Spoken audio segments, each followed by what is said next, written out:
Doctor Shahnawaz की cover कुशाई बाद medical board की रिपोर्ट में संदस 4 पास्टराटियूं जेरे हुजण दौरान पुलिस कस्टडी में भरण जो इंकशाफ थियो आहे।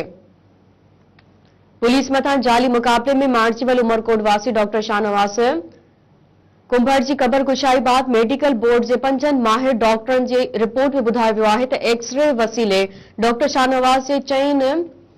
पास्टराटिन टुटण बाबत सबूत मिलिया आहिनि। उहे पास्टराटियूं संदसि मौत खां अॻु जेरे हुजण दौरान जिस्मानी धक लगण सबब टुटण जो इंकशाफ कयो वियो आहे।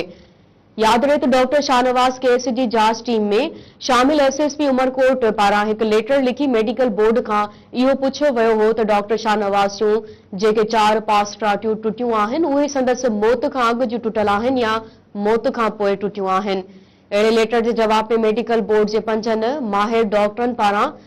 गडियल राय सां ॾिनल रिपोर्ट में इहो जणायो वियो आहे त डॉक्टर शाहनवाज जूं उहे पास्टराटियूं संदसि मौत खां अॻु ज़ोरदार जिस्मानी धक लगण सबब टुटियूं आहिनि। वाज़िह रहे त डॉक्टर शाहनवाज जी टुटल 5 पास्टराटियूं टुटल हुयूं, जिन मां हिकु बाबत ॿुधायो वियो हो त उहा गोली लगण सबब टुटी आहे, जॾहिं त बाक़ी टुटल 4 पास्टराटिन बाबत सवाल उथारिया पिया विया त उहे पुलिस कस्टडी में तशद्दुद वसीले तोड़ियूं वयूं हुयूं या डॉक्टर की मौत खां पोइ उमरकोट में संदसि लाश के माइटन खां फुरे बाहि ॾींदड़ माण्हुनि पारां लाश के धक हरण सबब टुटियूं आहिनि। अहिड़ा सवाल उथण बाद मेडिकल बोर्ड की रिपोर्ट मां इहो वाज़िह थी वियो आहे त डॉक्टर शाहनवाज के पुलिस कस्टडी में गोलियूं हरण खां अॻु